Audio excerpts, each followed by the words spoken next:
January 6, 2021. Washington, D.C. The U.S. Capitol Building. An event that has been reported on more than any other in modern history. Despite excessive coverage, articles, books, documentaries, and congressional inquiries, many details about the timeline of events that day remain unknown to the public. Understanding what actually happened on January 6th without bias and with as much context as possible is extremely difficult. News organizations and mass media have controlled the story of that day.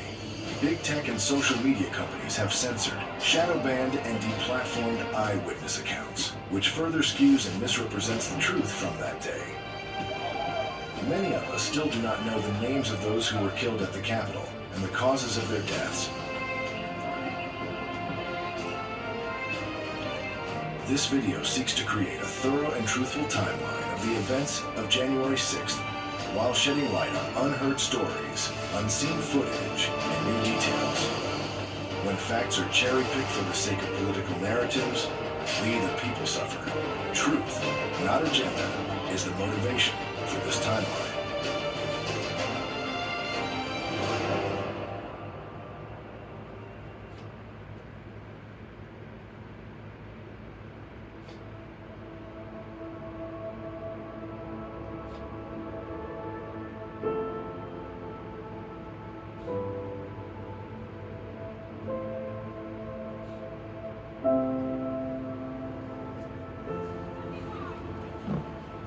Prior to January 6th, 2021, there had been hundreds of peaceful rallies following the November 2020 election. Polls showed that many Americans were concerned with election irregularities in key states that ended up deciding the presidential election for Joe Biden. None of these rallies ever turned violent. The morning of January 6th started no different than any of those other rallies. American citizens showing up together to express their First Amendment-protected right to petition their government with a meaningful concern. The mood of the crowd appeared to be joyful and hopeful. It would be the last chance to see the president give a large speech to the nation. To properly understand the events that would soon unfold, it's important to acknowledge that there were many areas of interest that day where crowds were congregating. Those attending President Trump's speech assembled at the Ellipse, a 52-acre park located directly south of the White House and approximately 1 mile from the Capitol. Space was limited there, and the crowd was so big that a sea of people extended all the way to the Washington Monument. Elsewhere in Washington, D.C., crowds would assemble in the morning at both the west and the east side of the Capitol. Still others would loiter in the vicinity to await the next event that would take place that day, of which there were multiple permit holders in the area. At 11:41 a.m., Ryan Samsel, a man who will later be pivotal in the first breach of the Capitol, crosses the street past multiple uniformed officers. Seconds later, the acting U.S. Attorney for the District of Columbia, Michael Sherwin, wearing plain clothes, is seen crossing the same intersection. Sherwin would go on to lead the investigations of Samsel and hundreds of others. 4 minutes later, the same officer whose body cam recorded that interaction is moving through the crowd, responding to a call of a person with a gun. The crowd is compliant as the officers move through the space. They reach their intended target, and after a few minutes of questioning, let the man go. He had no firearm and was only carrying a knife. Someone saw that handle and thought it was a handgun. Oh, yeah. This is my car, okay? If you have any questions or issues. All right, be safe. Thank you. You too. You guys be safe as well.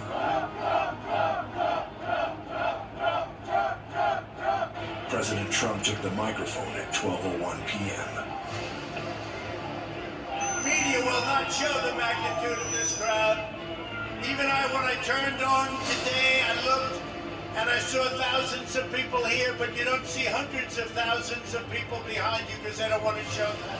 The president gave a speech that morning that was very similar in tone and in style to the many campaign speeches and post-election speeches he had given to audiences around the country.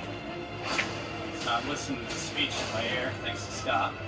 At the exact time that Trump begins his speech, a live streamer is at Peace Circle. At the precise location, that the first Capitol barricade breach will occur 53 minutes later. You can see the metal bike rack fencing separating the street from the sidewalks in front of the Capitol building. These area closed signs were posted in compliance with a restriction that went into effect September 7, 2020, due to the construction of the inauguration stage. At 12:04 p.m., a group of demonstrators, including members of the Proud Boys, are seen walking west on Constitution Avenue toward First Street while being flanked by police officers from the D.C. Metropolitan Police Department. Flanked by the DCPD. 15 minutes into his remarks, President Trump mentions for the first time that after his speech, the crowd will be walking to the Capitol. For context, let's hear the president's full remarks during this portion of his speech. Now it is up to Congress to confront this egregious assault on our democracy. And after this, we're going to walk down, and I'll be there with you. We're going to walk down. We're going to walk down. Anyone you want, but I mean right here, we're going to walk down to the Capitol. And we're going to cheer on our brave senators and congressmen and women. And we're probably not going to be cheering so much for some of them.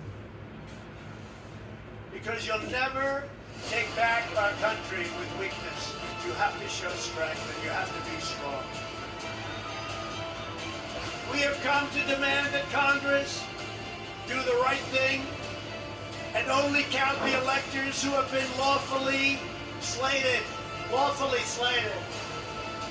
I know that everyone here will soon be marching over to the Capitol building to peacefully and patriotically make your voices heard. 6 minutes following these remarks, the group of Proud Boys and demonstrators seen previously being flanked by the DCMPD have stopped for lunch at a row of food trucks in front of the U.S. Department of Labor on Constitution Avenue. Eddie Block, seen here in a scooter, tells a live streamer the immediate plans of the group. Where are we headed? We're heading back to the round. Oh, okay. Was there nothing going on at the Capitol? Not really. Okay. We're just kind of marching around, letting people know we're here. Okay, good time. All right. 6 minutes after this interaction, at 12:30 p.m., the U.S. Capitol Police report a very large group heading to the Capitol from eastbound on Pennsylvania Avenue at approximately 7th Street. It does look like we're going to have an ad hoc march stepping off here. There's a crowd surge heading east. At this same time, police body cam records police intervening between Trump supporters and a counter-protester. The police encourage the crowd to keep marching toward the Capitol. Come on, guys, let's keep the march going. Let's keep it going. Let's keep it going. President Trump won't be finished speaking at the Ellipse for another 40 minutes. During this time, a man named Ray Epps was filmed on the streets, directing the crowd to the Capitol building. As soon as President Trump is finished speaking, we are going to the Capitol. It's that direction. That's where our true problems are. President Trump is done speaking. We are going to the Capitol. That's where our problems are. We are going to the Capitol. Where our problems are. It's that direction. He was filmed the night prior, urging the crowd to go inside the Capitol. I'm going to put it out that I'm probably going to go to jail for it, okay? Tomorrow, we need to go into the Capitol. Into the Capitol. Peacefully. The crowd surrounding him instantly calls him out as a Fed. At 12:35 p.m., Mike Pence's motorcade is seen heading to the Capitol, turning left on Constitution Avenue from Louisiana Avenue.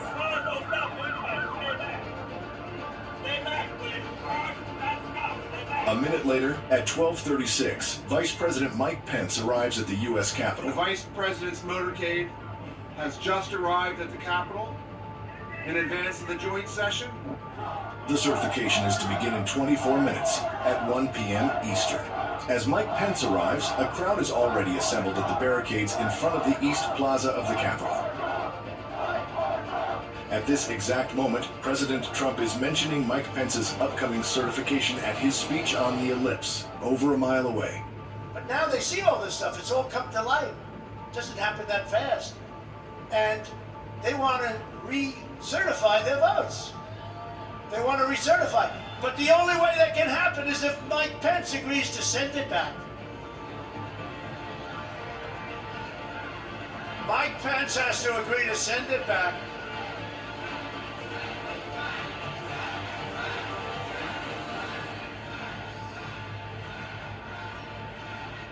A minute later at 12:45 p.m., a DC police camera captures what looks like a wall of people suddenly arriving about a block west of the Capitol. Video footage captured moments later shows demonstrators gathering at Peace Circle, where Pennsylvania Avenue terminates as a street and turns into Pennsylvania Walkway, a path that leads directly to the west side of the Capitol.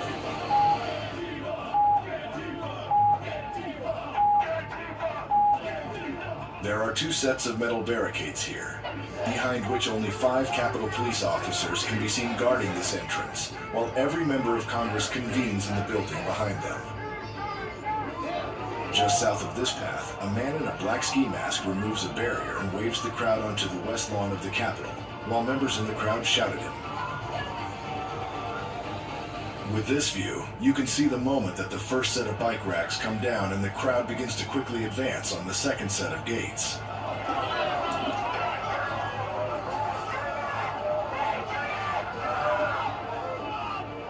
Ryan Samsel, who we saw earlier in a white hoodie and red baseball cap, approaches the police line. This will become the first major breach of the Capitol grounds and skirmish with Capitol Police.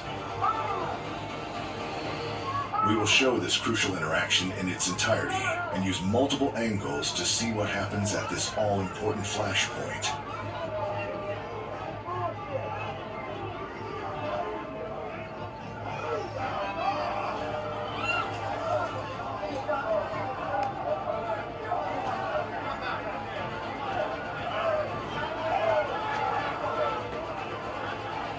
Ray Epps, who we just saw calling for demonstrators to enter the Capitol, can be seen approaching the front of the barricades and speaking to Ryan Samsel.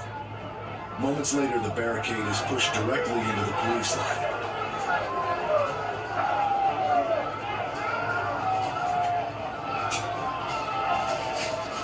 After the gate is forcefully pushed forward, U.S. Capitol Police Officer Caroline Edwards is knocked to the ground.